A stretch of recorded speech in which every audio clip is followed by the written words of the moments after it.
Well, good day, my friends. Today we are in Logansport, as you saw, and we are at Fiberglass Freaks. They have a Batman museum, and they are the only, to my knowledge, licensed people that can make an original 1966 Batmobile if you want to buy one. So we are here to take the tour and see what they have going on. Daze with Jordan the Lion begins now.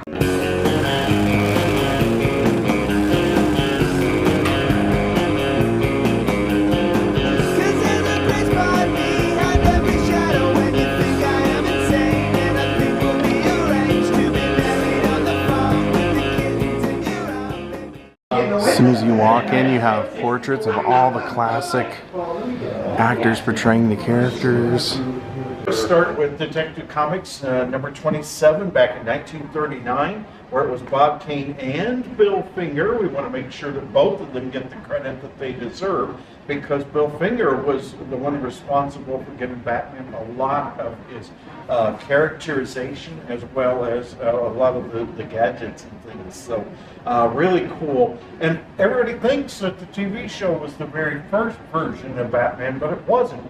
It was these 1940 serials, 1943, 1949 from Columbia, and it's really interesting to talk, especially with young people, to say, this is how they used to do it. It was like previews of movies today. They would show the news. They would show a couple of these movie serials, and then the feature film would start up.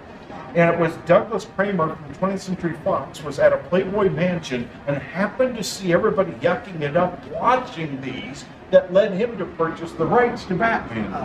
If he hadn't done that, it probably wouldn't have happened. And then Douglas Kramer had no idea what to do with it. So he hired Bill Dozier as the producer of the show, who also had no idea what to do with it. They got with Lorenzo Simple Jr., the writer. He knew what to do with it. And he created the dual layer, that straight action adventure for kids 12 and under. I thought it was straight action adventure when I watched it when I was 2 years old in '67, when I fell in love with it. And then I was able to appreciate it on a whole new level as an adult. And got the humor, and I went, oh my gosh, this is the greatest put on in Hollywood history. And it was so amazing. And that's what led to the animated versions of it. There were several different types, from Super Friends and Adventures of Batman, the Adventures Continue, the new Batman Adventures. But it was this, The Dark Knight Returns by Frank Miller, that changed everything for the character of Batman. They had been working for 10 years to try to get the Batman movie off the ground, ever since the 1978 Christopher Reeve Superman movie. And it wasn't until this graphic novel came out that people would take him seriously. And that's what led to, of course, Michael Keaton's version of Batman. Then we had the animated series. We can go ahead and step on this way. And then we had Val Kilmer with Batman Forever, and then the one that killed the franchise for many, many years. Poor George Clooney. He's still apologizing today for his portrayal. And poor guy. And I feel for whatever happened to him. Well, he was a perfect Bruce Wayne, though. It looked like he stepped right off of the comic book page as Bruce Wayne. It just killed me that he could not come up with a different persona at all for Batman, literally. And then Joel Schumacher, the director, also apologized for the movie, saying, if you liked Batman Forever, and you were expecting Batman and Robin to be like Batman Forever, I apologize. So that tells you something. I thought he was apologizing for the nipples on the bat suit. He didn't get quite that far, did he? Behind you here is the house in Pasadena that was used for the Wayne Manor exterior. This is what it looked like in '66. This is what it looks like today. Yep. So a friend of mine... I live in Pasadena. Do you? Yeah. Okay. A friend of mine got permission to go on the other side of the giant stone, the masonry fences there. This house has been used in lots of movies and TV shows, and it's not the one that burned down. Most people thought that the house that burned down, when was that, 2005, was this house, but it wasn't. but it was the exact same architect, the exact same construction crew, about 3.5 blocks down the street. Oh. That's the one that burned down to the ground. Thankfully, our beloved Wayne Manor did not. So as we move this way, there were many different configurations of the set for the interior of the Wayne Manor study. They didn't shoot inside the house at all. All of their shooting was on the sound stages.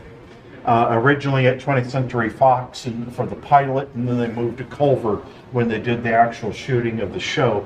So this set had many different configurations depending on what the directors wanted, but also because of the Batman movie that came out after first season, they expanded the set to fill the screen. What a classic that is. Very good. And then they shrunk the set considerably. They got rid of the doorway, for instance. For third season, when they brought in Batgirl, they needed room for Barbara Gordon's apartment.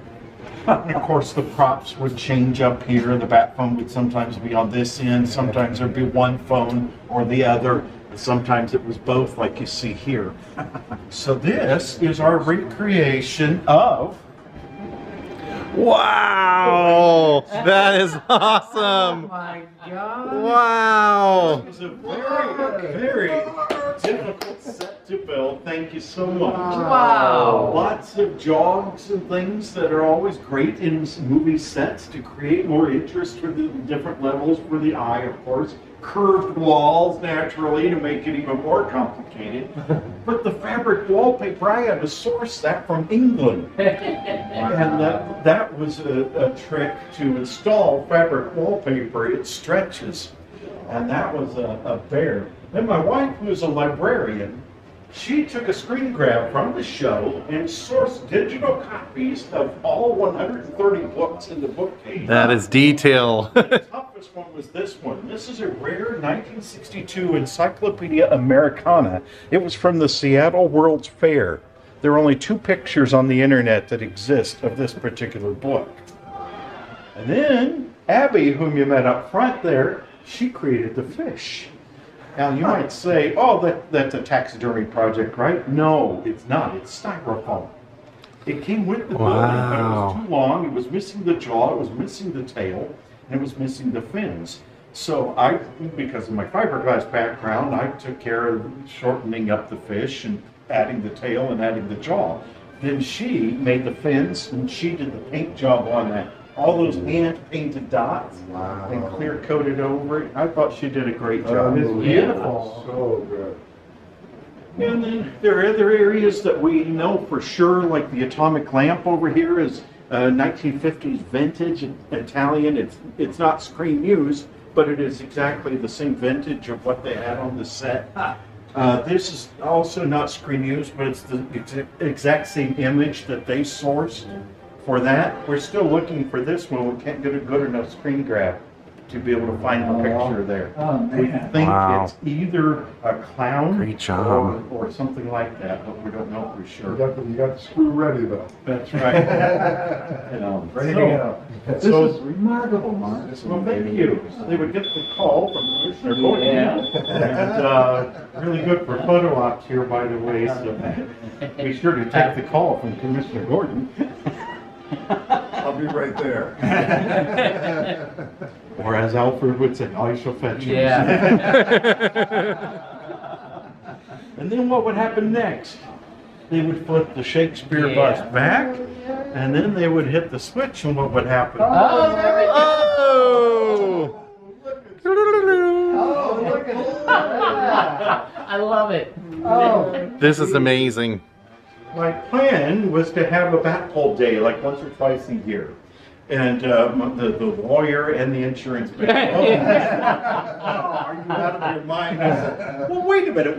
What if they signed an affidavit? And they said, no. Well, what if we had a doctor on hand? A nurse maybe here? No. So unfortunately, I cannot do that. But of course, the two were separate sets on the show, the Wayne Manor study and the Batcave, but we have them combined. So if you take a look over the plastic, there is Oh my.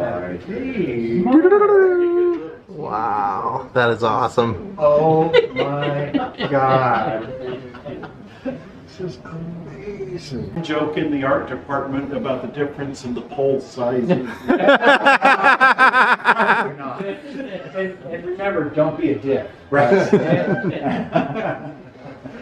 Now, there was an episode where the Joker broke into the Wingmaner's study, and he did activate the Batmobile door. Alfred, thankfully, was repainting inside. The labels were gone. Yeah, that would've But kinda how given did it he away, stop wouldn't the it? Joker? How did he stop him from getting down to the Batcave? He popped this door and hit the up button on the emergency Batpole elevator. So that way he could bring him all the way up, squished him against the ceiling. And he said, I can't breathe, I can't breathe. And Batman said, he can't breathe. Give him some breathing room, Alfred. So then he would hit the down button and send him back and forth. So we try to come up with the hidden Easter eggs for the uber Batman fans. Neil Hefti wrote the original Batman theme, but he was not available to write the music for the show. So that's when Nelson Riddle came into play. Behind you are digital copies of the handwritten 26-second music that he wrote for the show. Now, where are the originals? The originals are right here in Indiana, in Carmel, at the Songbook Foundation Museum. Wow. There are so many tie-ins to Batman and the Batmobile in Indiana that it would make most people's heads spin. The number 4 Batmobile, George built 4 cars originally. There was one that was used on the show, and then there were 3 that were used for exhibition, right? The number 4 was restored up in Gary, Indiana by Steve Donato when it was at the museum, the Chicago Antiquarian Museum. The number 3 car was restored by Steve Tansey out of Tipton, Indiana. The number 5, the Outlaw Batmobile, built by a fan on a 58 Thunderbird, was built where? It was built in Evansville, Indiana. Wow. The guy that scalloped the ends of the fins on the conversion from Futura to Batmobile, his name's Bob Metz. He's out of Shelbyville, Indiana. Wow. And then there's the craziness that we do 3 blocks down the street from here, where we have built 32 1966 Batmobile replicas. We were licensed by DC Comics and Warner Brothers back in 2010. And I built my first one way back when I was 17 years old in 1983. So Logansport's had a bit of a history with Batman. You are the living history. How long does it take you to generally do one? Way too long. If I could produce them in about 4 to 6 months, I could triple my sales. Well, the reason I ask is About because 3 years. when I went and met George's grandson, and he would say, well, when they would do like parades and stuff, they would take the actual cars out. And he said, you know why? I said, no. He said, because my grandfather said, I'll just build another one if something happens to it. And I go, how fast is he building these things? Well, they did build the 3 replicas very quickly. So they cast all 3 car bodies in one weekend. Which, can you imagine doing that? I mean, it's a huge car. It's 18 feet, 10 inches long. It's 84 inches wide. Wow. Their mold would have been 1, 2, 3, 4, 5, 6 pieces. Wow. They did not make the hood open. They didn't make the trunk open because of that very reason. They needed to be able to get those out fast. Ours are more complicated. Our mold is 22 piece. And wow, we'll talk some more about that.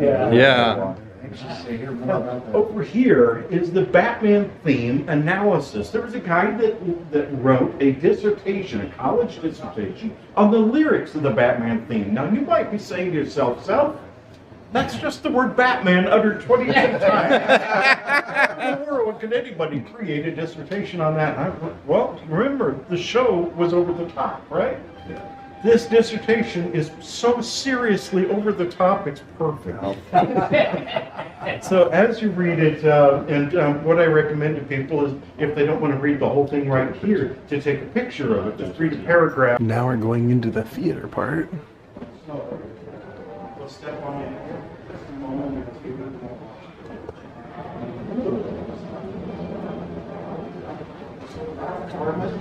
Ralph Garman is the DJ out of LA that has a Batman collection, and he was showing Adam West. There's Mark. To have Warner Brothers come out and shoot a documentary about our business. Yeah, it's not of course, the accuracy just right.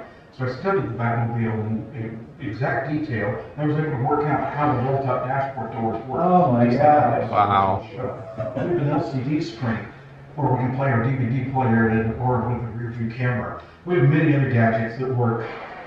And here we have our park lamps, we have our headlights, and we have our brake lights. We also have the triple rocket tubes, and sometimes we have cannons that fire confetti out of the back. Nice. Back here we have the rear antenna, which is exactly what George Barris used back in the 60s to make the Batmobile. Of course, we have the Daze parachute packs that everybody remembers from the show. And our license plate on the back of it is 2F3567, and naturally we have the working flamethrower. Oh! Wow. Every single part of the Batmobile has to have some kind of a function because of the world we live in. That's what we like to have. It's a functioning part of the vehicle, and it ties in along with everything else that we like to play with our toys. Those gloves are up for sale right now, heritage auctions. So Ralph is selling most of his collection. With George Barris, we did a documentary on it while he was sitting in the screen used #1 car at his shop. Of course, then we had the Dark Knight trilogy from Christopher Nolan. Yeah. And then Adam and Bert reprised their roles in Return of the Cape Crusaders and also Batman vs. Two-Face as animated movies. Bill Shatner played Two-Face in this movie. A lot of nice in-jokes and nods. Batman gets hit in the head, and the image of Catwoman splits, and it's Julie, it's Lee, and it's Eartha. Oh, cool. Back together. Brilliant. I'm like, oh my goodness, how cool is that? And then Justice League, we have the Batman, and we have the Flash. So interesting that the Flash, they incorporated 66 Batman into that, and many other versions of Batman, and even some of the other Superman movies, and even the offshoots that didn't quite make it. So really neat. So next, you're waiting for the Batclimb wall, right? Here we go. How'd they do the Batclimb on the TV show? Do you remember? There's so many stars that wanted to be on Batman that they didn't have room for all of them as villains. So what they did is they created the Batclimb wall. So there were different celebrities, Edward G. Robinson as one of them. So there are 14 cameos. So you had Sammy Davis Jr., you had Jerry Lewis, and you had Dick Clark, and then you had Werner Klemperer, Carl Klink from Hogan's Heroes. You had Ted Cassidy as Lurch. As their characters, mind you, stepping out of the window. But how did they do it? Well, the cameras turned sideways, just like this. This is the same image that they used as their banner back behind, and then they built the set sideways. Their set was a little bit larger, and they used a dolly to truck the shot, but it's basically just like this. So they would have Batman and Robin would be climbing, they would use fishing line to hold their capes up, and then the celebrity would pop open the window, and this is how they did it. That's amazing. Movie magic. Mark, how did you get all of your photos and everything printed? You know, the first book that I bought on my own was The Making of Star Trek by Stephen Whitfield. I have that too. Anybody into filmmaking, it was your first real look at the behind the scenes of how a TV show or a movie works.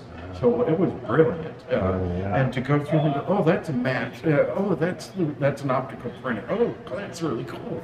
And I loved every second of it. Me too. And that was what led to things like this, to go, okay, got it. They turn the camera sideways. A little bit further up. There you go. Yep. That's awesome. Grand Order of Occidental Nighthawks. I wonder if there's any significance to that name. Batman asked on that particular episode. And of course, the answer was yes. And then a Zelda the Great poster from the first season. Zelda was not as well known a character, and she was an illusionist. And Ann Baxter played that character, and then later she played Olga in the third season back. Screen used Penguin jacket from the third season. Wow! Burgess Meredith. Meredith, a very tiny guy. And Look at those So there little are only faded 3 of penguins. those made, and we have one of those 3 from Horse of Another Color. We also have the Riddler outfit from that reunion movie in 2003. So it's odd. I don't know why they didn't go ahead and do a question mark and why they did an exclamation mark. But there was a line in it that said, "We were on our budget." Maybe. I don't know for sure if the Julie Newmar signed belt here is screen used or not. We think it is, but I can't say that for certain. It does come with a certificate of authenticity. And then I've got a walkie that definitely wasn't screen used, but signed by Yvonne Craig. And the rest are props that are made by Clint Young and others that do an excellent job. Who can forget the shark repellent bat spray, right? What a It movie. was so much fun. It was. So memorable. You don't happen to have the shark, do you? The shark, unfortunately, was made out of rubber and did not survive. It was from, there was a movie in which Peter Lorre had that shark in that movie. I need to dig up that, have that at my fingertips.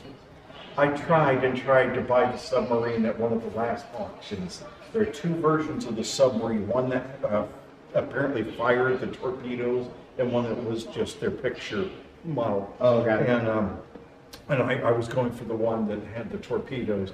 And at $8,500, I gave up because there's a 25% buyer premium on top of that, plus about $1,500 worth of shipping. Right. I'm like, oh, I think it went for Pricey. $20,000 or something. You'll get it at the right time. So, but it's 8 feet long, so can you imagine that? Wow. Wouldn't that be fun? That'd be really cool. So the beginning, a little taste of memorabilia over here and over here. So the Joker, Penguin. Apparently this bank of the Penguin is rare in the back, and same with this porcelain Penguin statue here. So it's interesting to see some of those things. And as people look through the collection, they go, got that, want that, got that. And that's part of the joy of seeing somebody else's collection, is that you're always on the lookout for something that you want as well. Replica, all of these are replica costumes. This is made by Troy Mays, who Mr. was a Freeze. Batman expert from Dayton, Ohio. This suit was it's on loan to us. It was in the Hollywood Museum. Their most successful exhibit ever was their 66 Batman exhibit. You were there. I vlogged it, yeah. Yeah. It's on my channel if anybody wants to see it. So it was there. Catwoman, Julie Newmar was there, and also the Dehydrator was there from that museum. Wow. And what an honor and a coup for us. Yeah. So Julie really is this tall. She is 5'11" plus the 3-inch kitty heels on her, right there. And when she and Adam West were shooting together in the Batcave, they put her in slippers for the shots where her feet weren't shown. So that way she would be just a little bit shorter. Right. Burt Ward, 5'7", 5'8", depending on which biography you're looking at. Karate expert, youngest professional ice skater at the age of 2. Got the role of Batman as Robin at age 19, his first acting role. Wow. His only direction, be enthusiastic. I thought he did a great job for never having any acting experience at all. He told me he used to train with Bruce Lee when they Yes. weren't filming. Right. How amazing would that have been? They were sparring partners. Burgess Meredith as the Penguin. And this statue is pretty good sculpt, but a little bit too tall compared to Burgess. Burgess was about a whole head shorter than this. Oh, really? But yes, but man, what fun. He and Caesar just about tied on the number of episodes from the TV show that they were in. And it depends on how you allocate the ones where both of them were in the same series of episodes. So that makes the count a little different. Oh, that's his cuckoo clock. Burgess Meredith played 35 in the movie. And it's so cool, all the little extras that he has here. Renovate this dynamic duo. How do you divide 17 apples among 16 people? Make applesauce. Frank Gorshin. Frank Gorshin, nominated for an Emmy for his portrayal. The only one on the show that was. Is that right? And once he was nominated for an Emmy, he asked for more money, and Bill Dozier said no. And that's why the Puzzler was created. That was a Riddler script converted into the Puzzler with Maurice Evans. And then John Astin was brought in to play the Riddler. And of course, John's a great actor, but he's not Frank. And because he was not Frank, he was not brought back again to reprise the role. I love John. I worked with John. He's a great guy. Some people just are the character, and Gorshin was. Boy. Oh, wow. Fantastic. How is a piece of wood like a king when they're both rulers? And then Cesar Romero, the Latin lover, who made a point of not shaving his mustache. So what did they do so accurately, my artist in New York? Wow. The mustache is right there, just like it was on the real guy. Oh, man. All of these actors did such a tremendous job. They loved what they were doing. They got to overdo it in a way that they don't normally get to do. So what fun. Chew the scenery. I love it. Yeah, absolutely. This suit is incredible. I heard a story, I'm sure you know this, where Cesar Romero was in the makeup chair and, getting made up, and he started laughing about something. And I can't remember if it was Dozier walked by, that's the laugh, do that. Yes. He was looking at concept art in Dozier's office, and yes, exactly. You're on it. Is that what it was? You're on it. You're on the right track. Okay. Yeah, and Burgess Meredith had stopped smoking 10 years prior to becoming the Penguin, and is required to smoke, so he's gagging and coughing. And that's when he came up with the to try to hide the coughing. And they decided to keep that as well. He will have a head in the near future. Same with Mr. Freeze. And my goal eventually is to have the pop top on the hat that had the super instant in there. So I want to do motion sensors with each of the statues and make some special effects happen. So behind Gary over here is a tribute to my father, without whom none of this would have happened. He's the crazy gentleman that let his crazy sons make Batman movies when they were 14 years old. He had a special place in his heart for anybody that had emotional or physical handicaps. Yeah, he's the one that chose this building. I was looking at two other buildings. He said, no, this is the one. I said, really? I said, yeah. It already has an elevator. You don't have to build one like was at two of the other buildings. And it's perfect. And yes, I like it a lot. The villains. I didn't put all three Mr. Freezes or all three Catwomen in it, or two Riddlers, but you get the idea. Those were the main stars. Top row, second. Liberace. Is that Liberace? Yes. Yeah. He played dual characters. He played twin brothers. So you had Chandel, the pianist, of course, and then you had Harry, that was the mobster.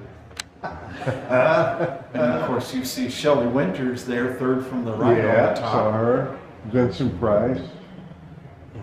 Carolyn Jones. And Who's the guy in the glasses or with the hat? that's Bookworm, and that's Roddy McDowell, a show that had failed, and ABC needed something to brighten up the second half of their year. So Batman was rushed into production. It was moved forward half a year. Wow. Yeah. So it's pretty crazy stuff. Couldn't wait for every episode. It was 20. Was Adam the first choice for Batman? He was Adam West was the first choice, but you probably already know where the rest of the story is going. I have a picture of him downstairs, by the way. So, but they had to show the network an alternative, right? So that ABC could make the choice instead of Bill Dozier making the choice. So they brought in Lyle Waggoner to be the alternate choice. Okay. Steve Trevor from Wonder Woman, of course. And Peter Dial was the actor that was set up to be his Robin. And they did a pretty good job, but it would have been a lot more staid, if you will. It would have been a lot more serious and there was no tongue-in-cheek at all. Did Lyle Wagner end up on the Carol Burnett show? Was he the hunk Yes. who would come in? Yes. Yeah. That's exactly. Remember him doing Yeah. Carol Burnett? Yeah. The Conway's elephant bit of business. Yeah. Lyle Wagner falls off at the end of the couch and laughs so hard. And here's the men's room, Batman themed. Yeah. Now we're heading downstairs for that part of the tour. This is so cool that we have Mark, the guy who restores and makes the cars, doing our tour. Oh, no, it's Adam. Maybe it's Christian Bale. It is Adam. I understand too. And it was a lot of fun to set up the displays. Oh wow, these are all toys. Ooh, I remember this Life magazine cover. Do you? Yeah, I remember that. Mark. There's SFTV. I wrote a portion of this book, and they used some of my photos too from the restoration of the number 4 car. So that was really cool to see that in print. This Cinefantastique issue has a really nice section in it about 66 Batman. It came out in 1992, so it was right when the animated series came out, and while 89 Batman Mania was hot. So it's really a really great magazine, really well worth it if you're into the behind the scenes at all. Sounds like you are. Yeah, definitely. This is the only time in history that I know of that 5 1966 Batmobiles were together at the same time. Wow. Rich Voorhees got up on our roof at the factory and took the picture. The top one is my first Batmobile, the one I built when I was 17. Wow. And we had our 15th car, which was on hold because the guy was in the middle of a divorce. Then we had our 14th car in the upper left. The guy had leukemia. He was in the hospital and couldn't take possession of his car immediately. Oh. This was our first DC licensed Batmobile, our 17th car. It was shipping out in about 2 days. And then we had our 9th car that was on the way back for some repair work before we were helping sell and brokering the deal to get it sold. So 3 days that we had all 5 cars. How long did it rain of those 3 days? 2.5 days. Of course. So it's Sunday afternoon in between church services. I get there, the rain stops. I detail the cars. I get them out in position. We get Rich up on the roof, and we have 30 minutes to get the picture before the shadows kill everything. Look at the paint job on the side of that. Our goal is not, a painter will say that if he can take a yardstick and read the 36, then he's pretty satisfied. We want to be able to read the street sign a block away in our paint jobs. So Adam West was looking at the engine because it was a really hopped up engine. This particular one was a Ford 460, and it was bored out to a 514 stroker, had 702 horsepower. And Adam said, "How many horsepower was that again?" 702, Adam. "That's great. The car that I had was a piece of junk." That's a good impersonation. So I got to work with Adam twice and got to work with Bert once. Bert was my first celebrity. I was 7 years old way back in 1972. And he was here at Logansport, of all places. Oh my God. Oh, wow. He did a bicycle safety awareness tour at 5 of the elementary schools.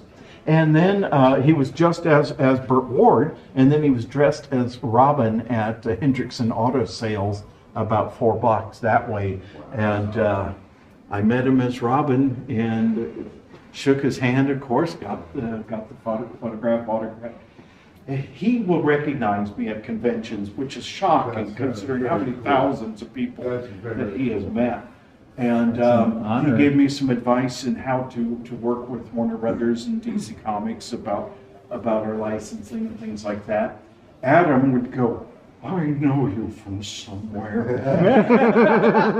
As agent would go, Adam, it's Mark. He's on the DVD with you. Oh, that's right, Mark. It's so good to see you. George Barris, I met him in Indianapolis. They brought the #1 car, and that was a shocker because I was expecting it to be a replica, and it ended up being the #1 Batmobile. And I got to see it for the first time in March of 2003, and then might have been 2004 by that point. George was getting the Lifetime Peterson Award for his contributions to car culture. So that was really, really neat. Yeah. And then get to interview him at his shop. Forget about it. It was great. I bet you that was amazing. It was. Now, you folks were talking earlier about the Bronson Cavern, where the exterior of the Batcave was shot. These rocks are from Bronson Cavern. No, I did not pilfer them from that location. These were collected by a friend of mine in Brazil, South America, who happened to be visiting it. And it was used in all kinds of TV shows and movies, as you folks already know. And the cave itself is only about 200 feet long, as you were mentioning, right? It's only about 10 feet wide at the mouth. And then they put those double doors in, which folded inward, which narrowed it up to 8 feet wide. You've got a 7-foot wide car going through an 8-foot wide window. And then they hung the foliage down. There was a reason they had to speed up the film, because the car was only going about 20 miles an hour coming out, and it would have looked really lame. So they sped up the film. But then the other reason they sped up the film was on the first day of shooting, it could only go 40 miles an hour. Now, of course, they replaced the engine, and they made it so that it was There's not much more space up there to really go faster because it's an immediate turn. So Yeah, the hairpin turn. yeah. Yeah. Speaking of the hairpin turn, first day of shooting, right? They're using the black primered Batmobile, and we'll get to that in a minute. But Burt Ward is inside the car, and the stunt double, Hubie Kearns, is driving the car. And they make the hairpin turn. The door comes flying open. Some stories said Burt fell out of the car, but the correct story is that he almost fell out of the car. No seat belts. He caught himself by the little finger, probably on the dashboard, possibly on the windshield post, and dislocated his finger. How's that for your first day of shooting? Yeah. Right? He was in the hospital almost every single day during that pilot because there was something going on that was wrong. It's right here. Come on in. Wow.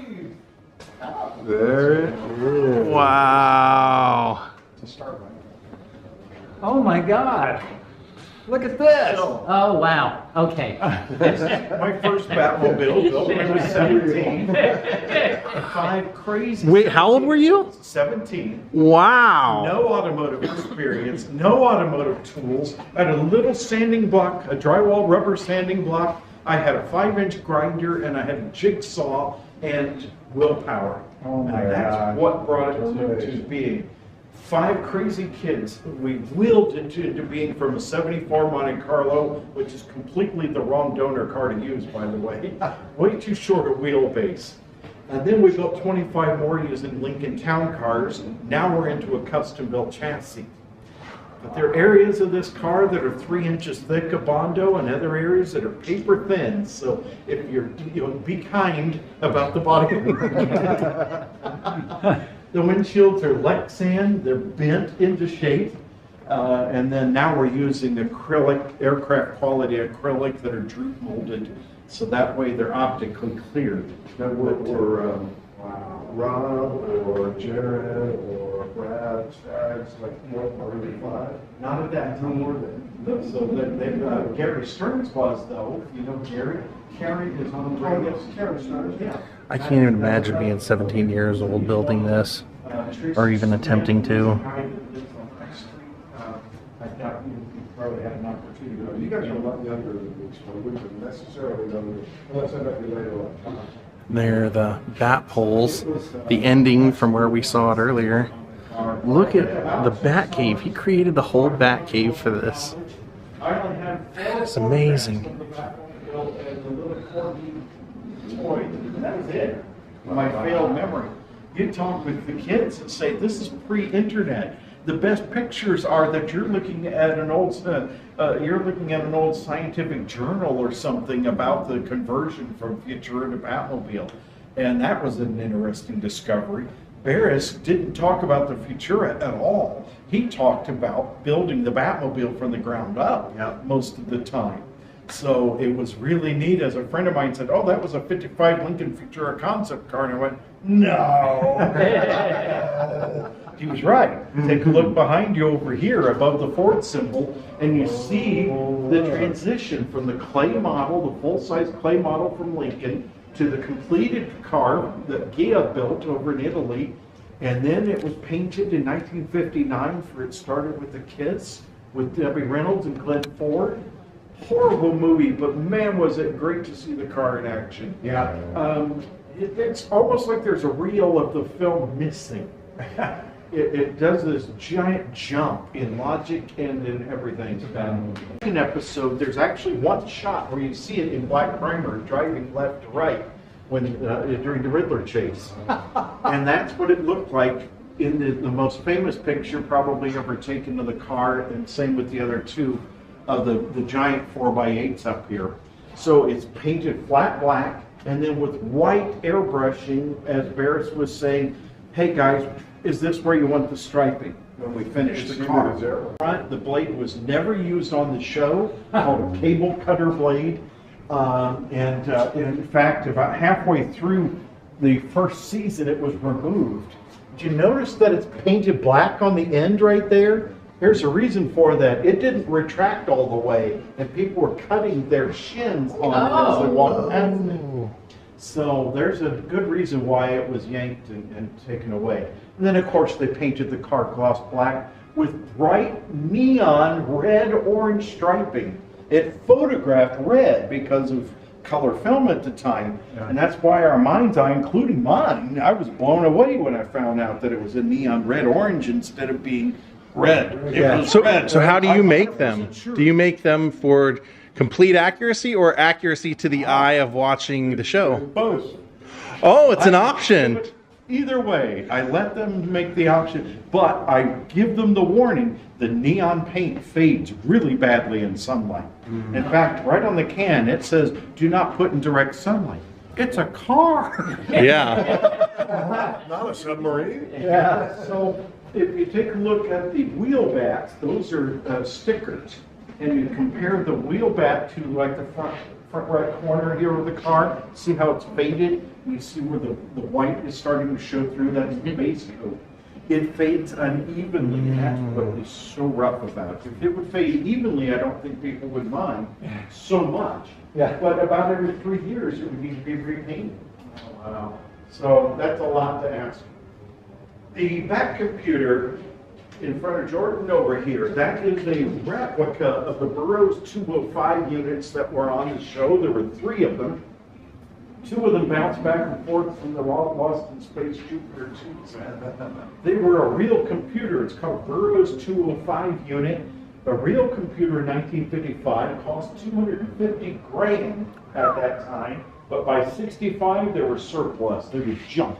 And that's why they ended up in the movie business. And this replica is made by Doug Hines, a buddy of mine over in Ohio, and he does a really nice job with them. But photographs well. Yeah. Yeah. People remember the giant lighted lucite map of Gotham City? Yes. This was actually St. Louis flipped backwards. Ah. So somebody must have been from the art department from St. Louis, so that was pretty neat as a discovery. A guy drew the map and then went into GPS mapping and was able to locate it. So I've got a neat background story on that I need to put out. There's some power turbines of speed. And there it is, right? Oh my God. Where was the gas filler neck on most cars prior to 1978? Here comes the hairpin. In the middle of the bumper, the rear flamed right past the gas filler neck on the car. Oh my God. One stock shot that was used throughout all of season 1, except for one shot You after see a little rag in they there? modified it. Okay. So they modified it, Barris modified it right before the Batman movie. approximately, because the shooting order is different, of course, as you guys know from the airing order. But they put an inside tube, they extended the rocket exhaust tube, put the gas filler neck up and door up on the fin, and put the gas tank itself underneath the rear windshield. And then they put a butane tank in the trunk so they could actually fire it off more than just a single shot. They could drive with it. Surprisingly, they never drove with it outside. There was only one shot with it lit up outside. Batmobile from the Netherlands. That's a Jazz Inc. Batmobile. Super rare. They sold out immediately. And I came in late on the advisement panel. There were about 5 or 6 of us that got involved, and everybody kept saying, "Mark, you've got to tell him because he wants it to be accurate. You've got to tell him." I'm like, okay. So, Yost, there are 45 things that are wrong. Barris had changed and modified the car over the years because he's a tinkerer. He's the ultimate customizer. He could not leave it alone. And if you don't understand that personality, you would never be able to get it. He was never going to leave it alone. That's not within his personality. So he cut open holes in the front grills and put lawn sprinklers coming out of them and say, those are gas nozzles. And out the back, it was an oil squirter and the like. And then he would get out the label maker and make labels, and there would be the nail spreader, and it would have 3 commas in it. And people would say, "What in the world are the commas for?" I said, no, get into the mind of George Barris. Those are nails. The commas are nails. The smoke are the pieces that are in between other pieces. Anyway. Oh, wow. So he had to remove all of that in order to make it correct. No. And that's where I came into play. I'm the reason it was delayed a year and a half. You bankrupted the company. But it was so much more accurate, and they sold so many more because of the accuracy level. It's just absolutely amazing what they did. And the back shield, of course, this folded up and fit into Adam's utility belt, right? As it should. The funniest one, though, was the Joker episode in which the Maharaja, there was an inflatable that went up inside. Robin's holding the bat shield. He folds it up, puts it under that little itty bitty yellow cape, lets it slide down, and you actually hear it hit the floor behind the table that it was on.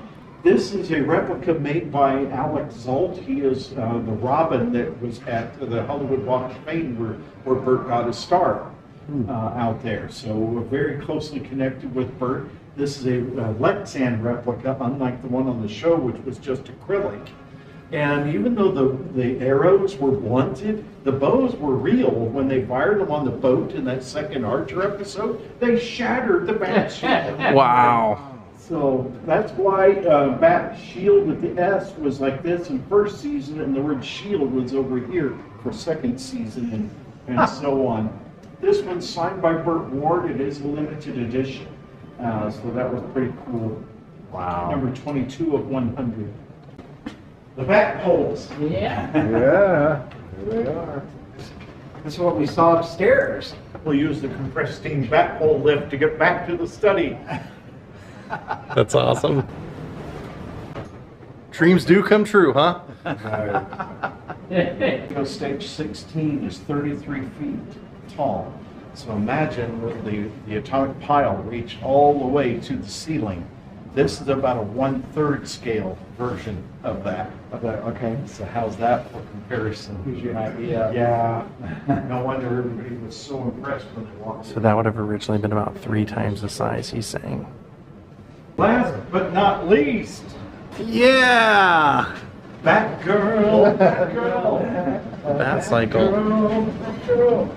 Oh my gosh. The world's first replica of the Batgirl cycle was made by my painter and lead body man, Ed Merrill, right here in Logansport. So Wow. take a look at the accuracy level of this, including the fringe on the side, the sparkle finish on the seating, the tool, the correct tool put on there. He really went all out. The one thing that he has but did not install because it drags the ground is a giant boat. that was on the rear end of the car, or the car of the cycle. Do you guys get people asking you to make these for them as well, since you've... I'm not involved, but Ed is, yes. Wow. So, Ed has sold several of them. That's awesome. You alluded to that. The Wow. model kit in the first room on this floor. So this is how Fiberglass Creek started. It was all because of this. So you know how they say you can buy it on eBay? They're not kidding. Who would have ever thought that there would have been a replica of the one and only 1955 Lincoln Futura on eBay?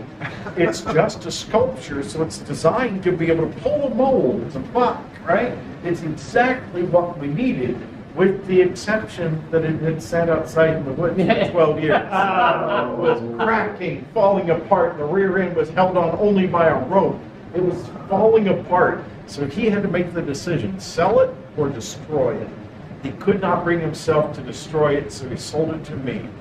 $2,125 in a very long 72-hour day. Did you know there are no hotels in southern Ohio on the route that we chose on the interstate? None. We thought, no, we'll go at night and then we'll stop at a halfway point. Yeah, right. There'll be something else. No, there's Futura molds, cast a Futura body, and that fiberglass body, I took an opaque projector, really high tech, right? Took an opaque projector and projected right on the sides of the car. That's how we got the wheel well openings just right. The fins onto the door, hood scooped down the nose, scallops on the fans, headlight wood closed off. That's why the profile matches really well between our car and the actual #1 car, even though it's a hand sculpt on all aspects of it. Of course, we sold 4 cars in 2 weeks because of that video. And we never have had a chance to build one for ourselves again. My goal was always to keep that one as it is and then build a nice show car for myself. I don't have one yet. It's 21 years of building them professionally and I still don't have one car. And how many have you done since then?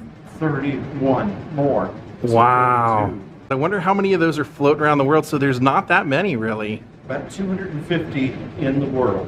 And there are some black market builders out there. One of them was busted by DC Comics and the guy from Rust to Riches. And Lawler's car was not one of our cars. The doors don't even open on that one. The hood is held on by hood pins. Oh. Could that possibly be confiscated? I mean, if DC is not interested in confiscating cars from individuals, but they don't want unrecognized, unlicensed builders building them Right. on any kind of professional level. But a person building one for himself in his garage, no problem. They're okay with that. Okay. So I know it's kind of weird. Why would you say yes to that? But okay, but that's where the line is drawn. Yeah, I didn't know where the copyright for something like that, where the line is on that. So what's odd, Barris did the work as a work for hire.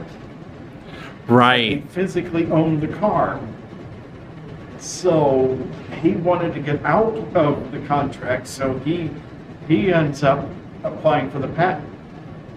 He gets the patent in March of '66, and he's a thorn in the side then from that point on of 20th Century Fox, of ABC, of National Periodicals, and of Greenway Productions. Because he had just done the Munsters car too. So much so that for second season they were thinking of dropping the Barris car and building their own Batmobile. No kidding. So the way I like to describe it is that there were 2 George Barrises. There's the innovator, the artist. He's the Barris that I want everybody to remember. And then there's the businessman. That's the guy my uncle worked for.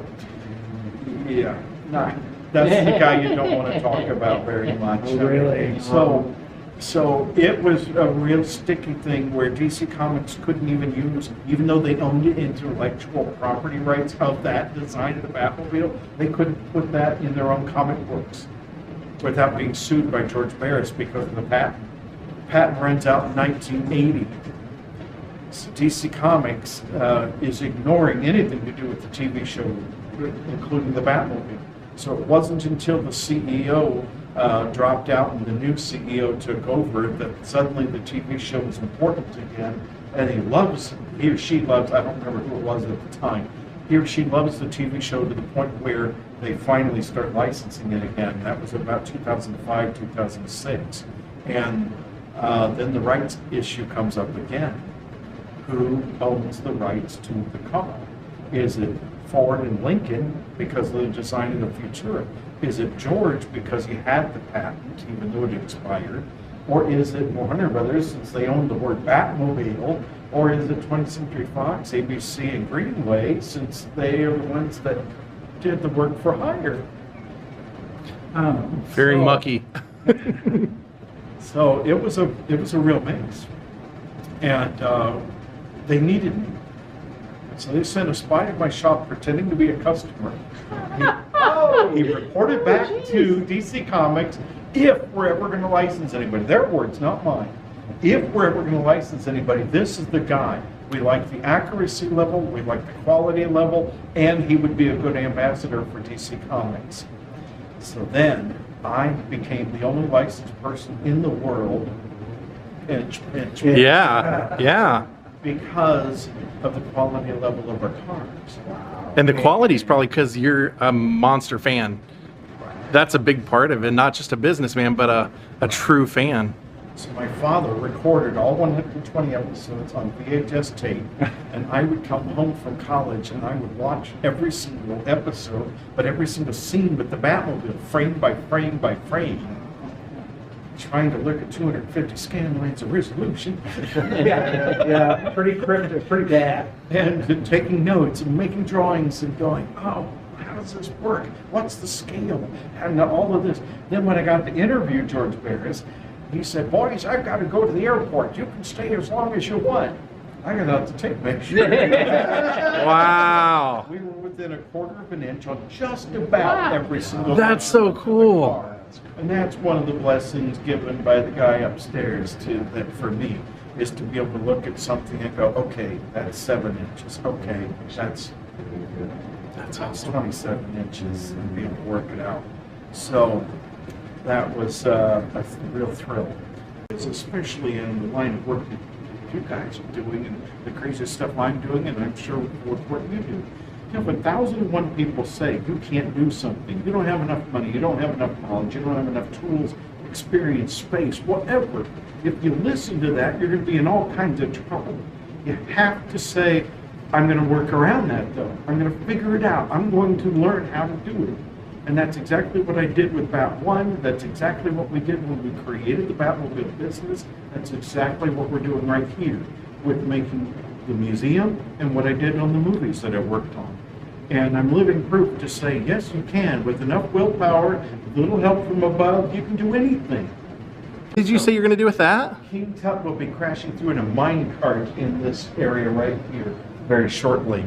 And looking forward to that. King Tut was the only one that found the Batcave on his own. He was mining under Wayne Manor for nylinium, the hardest substance in the world.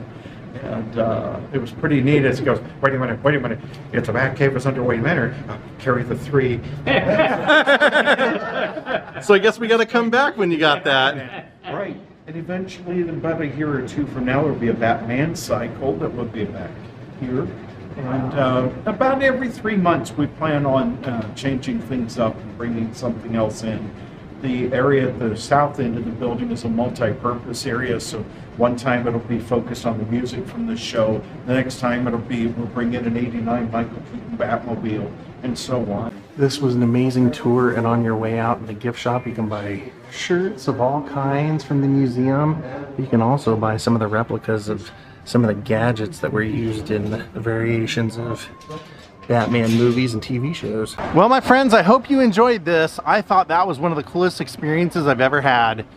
And Mark, the guy who owns this, makes the Batmobiles, and gave us our tour, he is one of the nicest people in the world. If you can come support this, please do. Thank you all for watching.